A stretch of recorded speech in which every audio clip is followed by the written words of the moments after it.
Hey, Ann Claire. Hi, Meg. How are you today? Good, thank you. How are you? I'm doing well.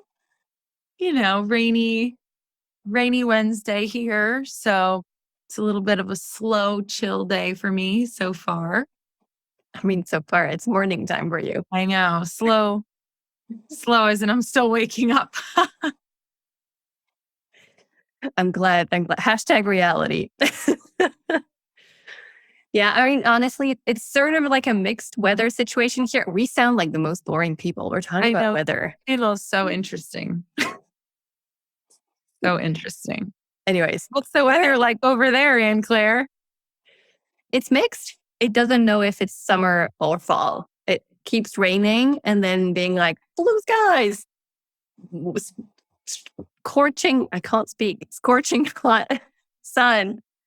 So yeah, I don't know. It's hard to know how to dress, honestly.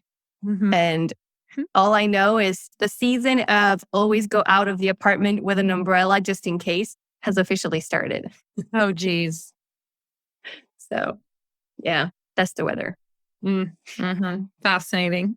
I know, right?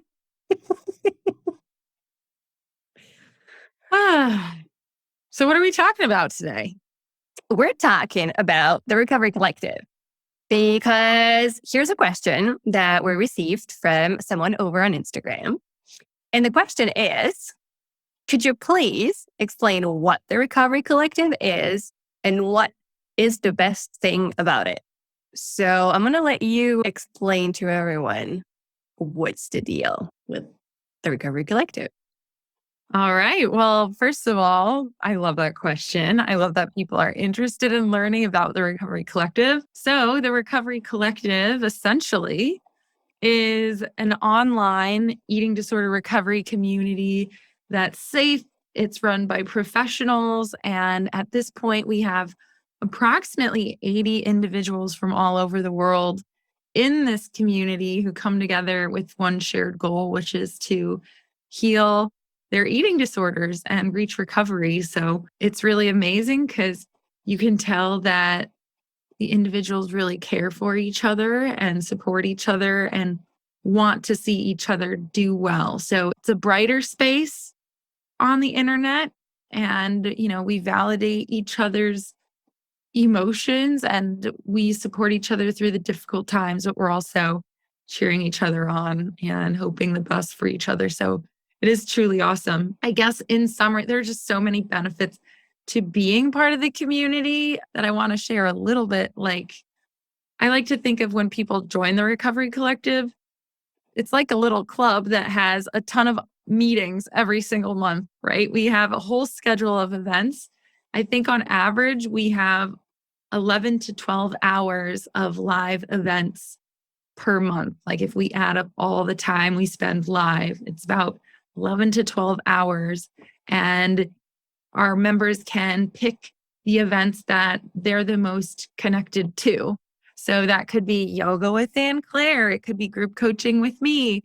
We do Nourish and Learn sessions with Talia Sicele, an ED dietitian we're closely connected to, guest workshops, journaling sessions, meditation sessions, peer support with our peer mentors. It's crazy. So essentially, there's so much support embedded into this community. So that's cool. But I will answer your second question. And that is, even though we have so many workshops and classes to choose from, I think the best, and let me know if you think the same, the best part of the Recovery Collective is the community itself and the people who are in it.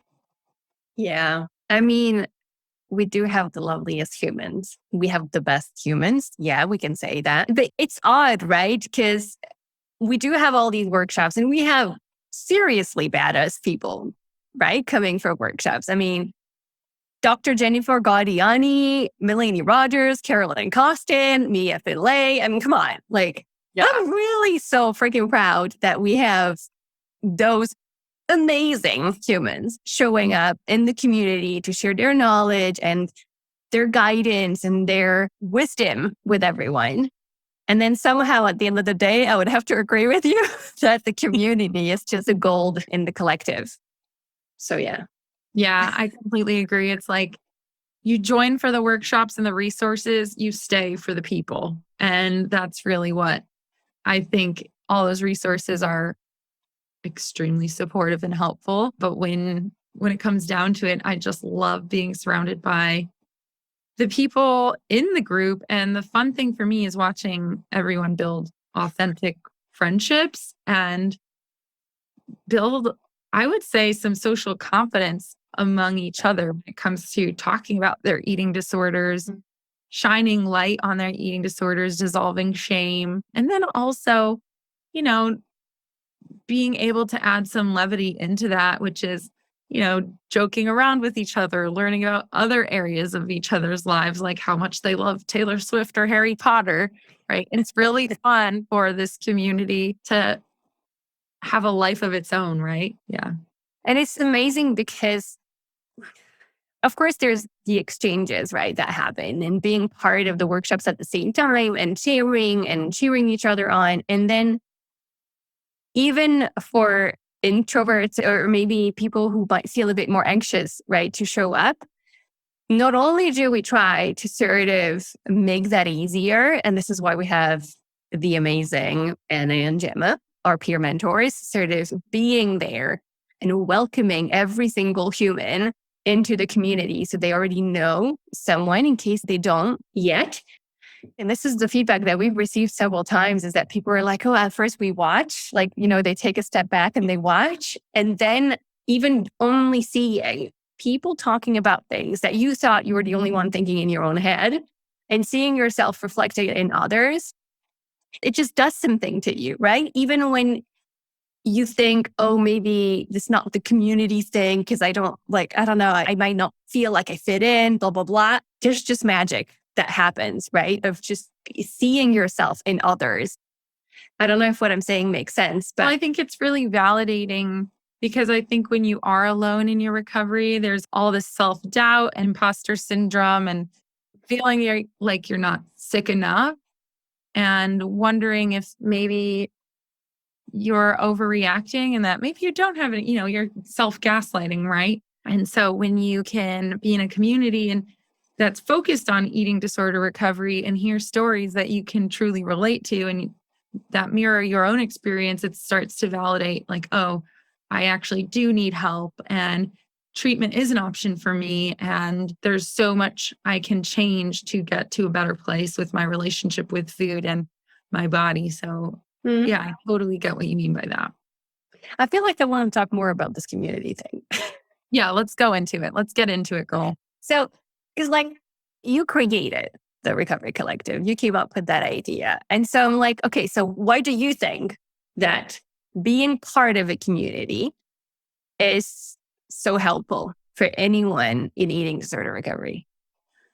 I have a million bajillion reasons. Just like, thank you out there. This is an easy question. I have a million bajillion reasons. And, I think the first one that comes to mind, honestly, is you're the average of the people you surround yourself with. And think about the world we live in right now. The world is obsessed with dieting, weight loss, diet culture is all around us. I remember when I had my eating disorder, I felt like everywhere I turned, people were talking about, how certain foods were, quote, good or bad, and feeling guilty that they indulged in some certain food that they shouldn't have had. Like you hear that labeling of foods, the morality connected to food out in the world, and then also the bonding around body dissatisfaction and wanting to change your body. And it's so toxic and it's triggering and it harms your recovery process if you're in those environments. So, one of the main reasons why joining a recovery community is so important is because when you do so, the narrative you're hearing all the time changes. It goes from everything I just shared to all food is good food. Let's work on body acceptance. You're beautiful for more than your body. Your size does not reflect your worth, right? And so you're hearing all of these new narratives. You get the opportunity to almost rewire your neural pathways and the way you think about food in your body, because those new messages are suddenly all around you.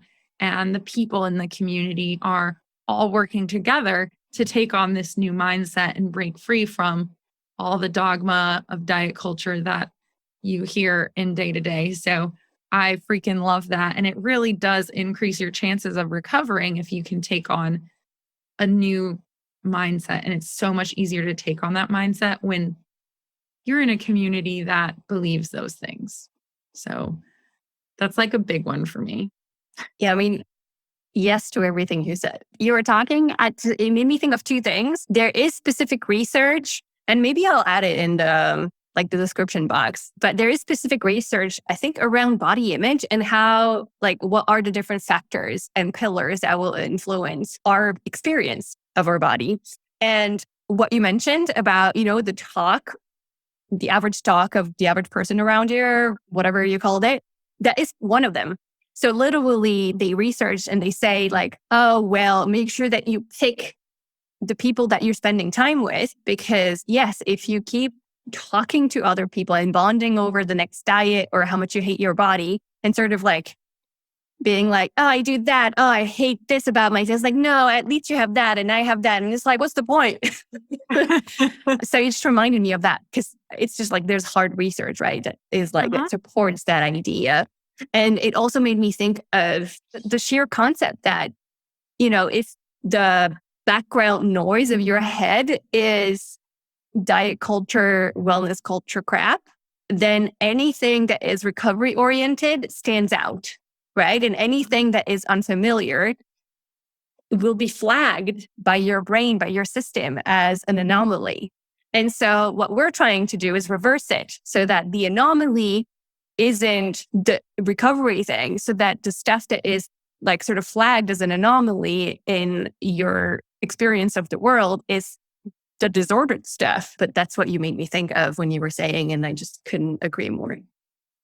Yeah. To support this, there's even research to say that eating disorders have a contagion effect, which I find very fascinating. And I saw it in my life growing up, which is, if you're around someone who has an eating disorder or disordered eating, it increases the likelihood that the people around you will pick up those behaviors. So if you grew up in an environment where everyone's, disordered eating, you're likely to. I eat culture now. I mean, being on a diet is disordered eating. Granted, it's maybe not an eating disorder, but it ain't actually normal. Right. Yeah. So one thing you also said, oh, sorry. Go ahead. No, it's just at the beginning, you also mentioned something about, seeing yourself in others and, the whole feeling sick enough and sort of finding validation that you don't find somewhere else. Mm-hmm. It's such a big one. I feel yeah, I don't know how else to give that to someone. Right. And this is working with someone with lived experience can already be helpful, right? Because you can you speak the same language, you're speaking to someone who has been there, and you feel a bit less like there's something thoroughly wrong with you. But the community impact on that sense of belonging and that there's nothing wrong with you, the soul you, and the validation of the struggles that you're going through and feeling understood and seen. It's just, I don't know. I find that's really hard to give to someone, but a place like the Recovery Collective really is able to give that. Mm-hmm. Yeah. I would say that's another huge reason why community is so important, because you get to find that sense of belonging and validation that's been kind of maybe a struggle for you in the past. I know when I had my eating disorder, it felt like there was this big glass wall, disconnecting me from those around me, because I had this huge secret, right, that I didn't want anyone to know about. And it's really hard to hide something that's kind of life consuming. So what does that make you do? It makes you retreat. It makes you isolate. And so it's really nice that when you join a community, everyone knows, you're there because you have an eating disorder and that's your goal. It takes away that glass wall immediately. Mm. And it's easier to feel that sense of belonging because you have that big, scary thing. It's not hidden anymore. It's out in the open. Well, speaking as someone who did most of recovery in secret, I really know the weight of shame that comes with secrecy, right? Because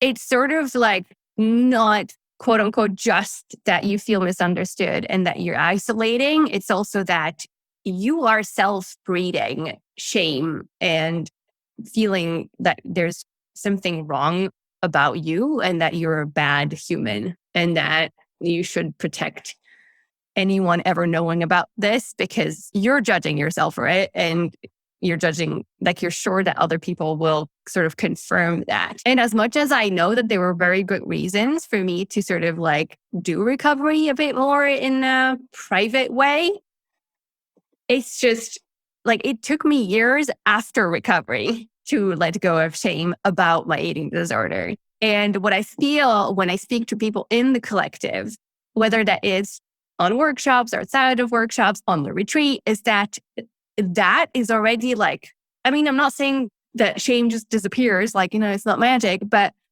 the level of shame and how heavy it feels on their shoulder is different because they have seen others going through something so similar. And because they feel compassion typically for those other people, right? And they want to be there for them. Suddenly, they can do that for themselves a bit better too. And they're not judging as much of themselves. I'm not saying, again, it's not that suddenly they don't judge themselves at all, yada, yada. If it were this simple, we would know. But it really makes a difference.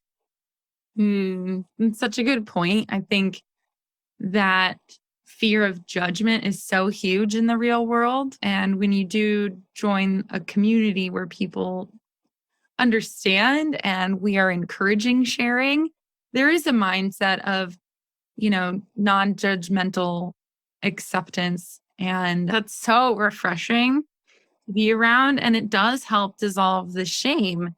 And as you know, when shame dissolves, that helps build deeper connections. And also, you just made me think about, how they reach out to each other inside the collective. yeah. And it's just we know, you and I will literally work with clients being let's practice reaching out. And here they are in a community where, because there is that non-judgmental acceptance and this I'm there for you anyway, they're able to sort of practice that, I'm going to reach out to people. I'm going to say here's what's going on. I just this feels hard, and other people will chime in. They will give tips or simply say, I feel you. I see you. I feel something similar. We can do this together, even if they don't have the answer, but at least they're there, right? They're not on their own. And it's just, I don't know. It's just each time I see one of my clients who's also in the collective, I'm you get brownie points. Oh my gosh. That brings me to another reason why community is literally so helpful and supportive to recovery. And that is, honestly, reaching out is a form of coping. It's a positive coping skill with eating disorders. As Carolyn Costin says, reaching out puts your eating disorder out of a job. And we all get our eating disorder in the first place because it's the only way we've figured out how to cope for really difficult emotions, typically, or thoughts or feelings we're experiencing that if we didn't know the right way to respond to those or to, manage or express those emotions. So the eating disorder becomes this way to cope.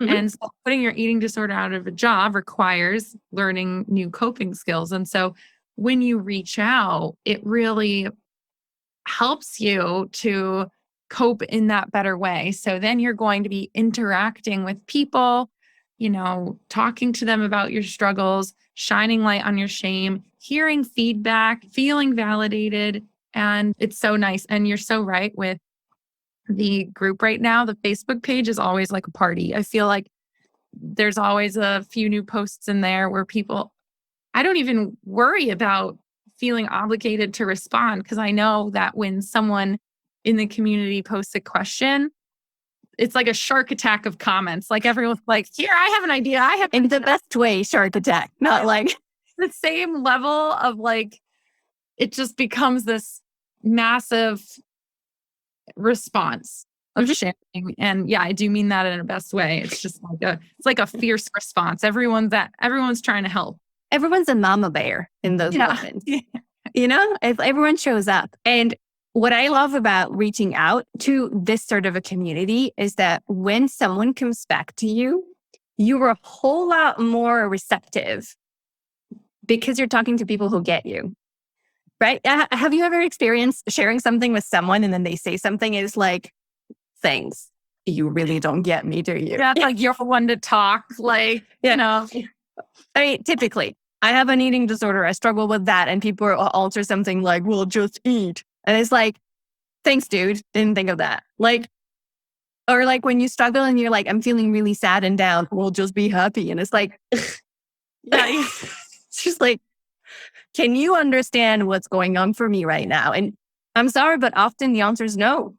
And the average person in the outside world, the answer is no. Whether that is because they don't get it, because they don't want to try to get it, because whatever. But in the community, you can practice this skill because when you open that door, you know that you will be met where you are. Yeah. You know? And practicing reaching out is how you end up being able to reach in, you know, to the part of you that wants to be better. And this is why you and I work so much, you know, because Caroline taught us on this skill. It's because, well, you do that until you can do that for yourself and you can sort of like self-coach or self-pep talk and self-get out of yourself from situations that are hard to sort of manage. But anyways, I'm getting overexcited here. But do you want to know what that brings me to, which is another really cool reason why community is awesome? And I just realized this the other day, honestly, and that is when you join a community of people with the shared goal of recovery that you also have. So say you join the Recovery Collective, you're not just receiving help and support and encouragement from others. You are practicing providing that to others as well. So you are getting the benefit of helping others. So you have all the positive feelings that come with supporting people towards reaching their goals, which can be so fulfilling in itself. And an added benefit to that is that you're kind of strengthening your healthy self. I was going to say that. When you said that, I was like, that's you. What you're doing when you show up for someone else is literally practice being like strengthening what we call your healthy self, the part of you that wants to recover. It's just like you're basically making yourself feel better and helping yourself out for your own recovery. I know. And the thing is, I remember being there. Like self-compassion is really hard to nurture within yourself, especially in the beginning. You're so hard on yourself. And as we both know, one of the ways to start practicing self-compassion is to ask yourself, okay, how would I respond if a loved one said this comment to me? And so practicing responding to other people in the community is the same thing. It's like, I'm going to respond to them in a loving, compassionate, supportive way. And notice how amazing your response is and what you can say to people who are in need. And recognizing if I can say it to this person, who's to say I can't say it to myself down the road. So it's really cool. I will look into the comments sometimes and I'll see some of my private clients commenting in there. And I'll be like, oh, that is a really good response. You know, like if she can say that to so-and-so, I'm excited to hear how her healthy self can have her back down the road, you know, and it's pretty amazing. And again, just being able to help others is such a rewarding place to be. And that this community gives you a really good reason to step into that version of yourself who likes to be helpful and wants to make the community a better place. So it's definitely a little benefit to joining. It's really nice. Yeah, I love that.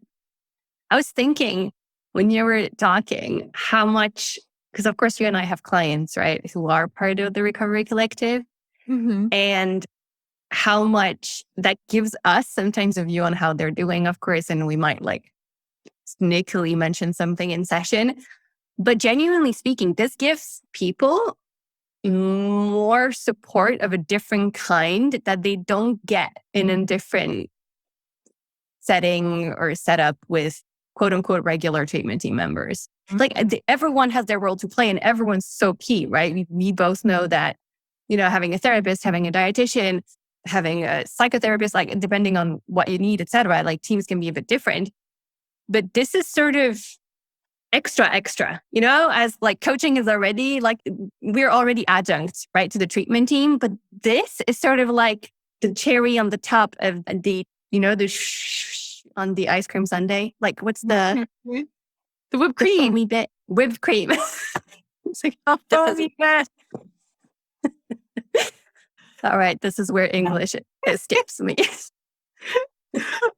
So we're the whipped cream, and the Recovery Collective is the cherry on top of the whipped cream. Yes. Oh my gosh, you're gonna make me want more ice cream. But totally, it's like, Recovery Collective is not treatment. We don't call it that. It's not a form of treatment. It's a way to support your healing. It's a resource. And I don't know about you when you were going through recovery, but sometimes, I would show up to my therapist appointment ready to rock. Like I'd be like, I'm focused, I'm here, let's dive in. And then the second I left, I'd be like, oh, I'm in recovery?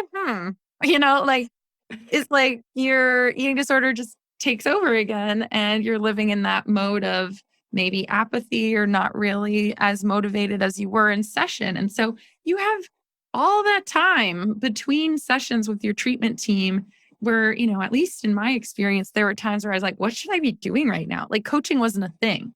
Mm-hmm. I was like, what should I be doing? Like, how do I stay connected to this on my own? Also, we had less content online. Like now, I guess there's also more like Instagrammers, TikTokers, bloggers. Yeah. We didn't have all the ers. I mean, I did have Mia and Katie Morton on YouTube. Those were people that I was watching, but that wasn't that much, right? I mean, no offense to Mia. She's awesome. But what I mean is that's not a community and it's a limited amount of stuff. And even now, I would say, even now with all of the stuff that you can find online, one, it might not be safe. It might be triggering. It might keep you stuck, even when it is recovery content. Whereas the Recovery Collective is a genuinely safe place. We run it. We are mama bears, and so it really helps to stay in that mood in a way that is really helpful, in a way that wouldn't be the same, I think, one in the past for you and I, because we just didn't have all of these options, but also two, even with these social media platforms that we can have, you're not creating the same links. You're not being given the same content. You're not being given the same education, inspiration, knowledge, community. Yeah, well, that's exactly what's missing. And if you're going to be listening to podcasts all day, that's fine, but you're not interacting with the podcast. It's a one-sided experience. And that's the same thing with YouTube. It's the same thing with Instagram. Like it doesn't inspire the same action taking, the same level of engagement, involvement. When you sink your teeth into a community, right, you are engaged. What is up with you and sharks and biting today? Berkeley? I don't know. Do I like sharks? It's like everything has to do with sharks and biting. But okay. Okay, I use that. Yeah, whatever. Anyway, this is weird. But I have to say, like, the Recovery Collective is a really good form of structure to add into your recovery between sessions, especially if you feel like you're floundering or maybe your treatment plan isn't working for you. You're looking for like something a little more, something you can recharge your recovery batteries more often. Like I said, we have classes and workshops several times throughout the month, hours of content live. And then there's all of the recorded content on the Kajabi library from all of 2022. So you get all of the previous workshops and all of the upcoming workshops that are live that are quickly added to the library after the fact. So it's that perfect little structural add-on.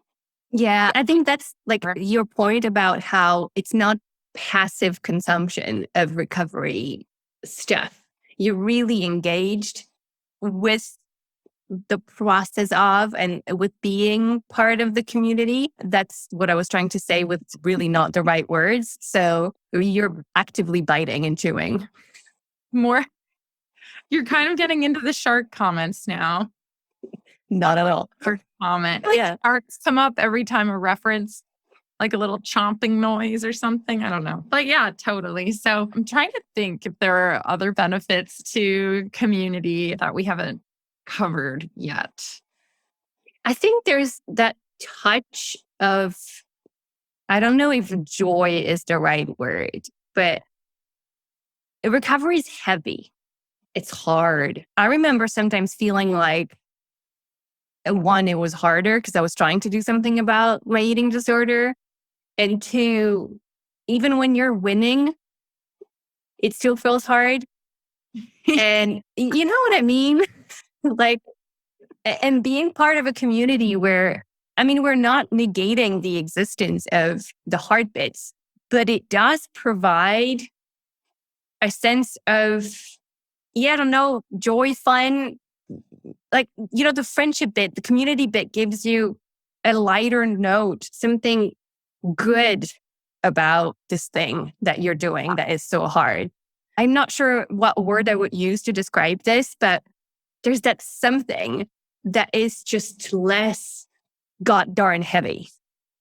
Yeah, I completely agree. I think part of that could be just the connection and the friendships that are built. Like when we're in the recovery collective, we're not talking about recovery 24/7. People talk about their lives and themselves.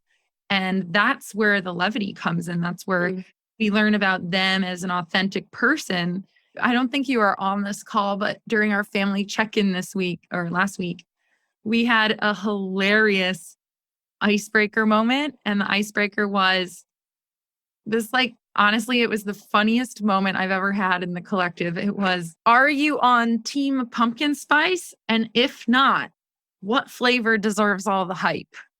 And it turned into the most passionate hilarity I've ever seen. Like some of our community members were, I feel like, getting emotional and excited. And we were looking up recipes with pumpkin spice. We were cracking each other up. We were like just riffing on each other and jokes. And it was just so fun. And I honestly wanted to just let people talk about this for an hour. But obviously we moved on. But you learn a lot about the community because we do open up that space for fun and getting to know each other. That's really something that does bring lightness into something. Like recovery is it's human. It makes it human. I think that's the thing.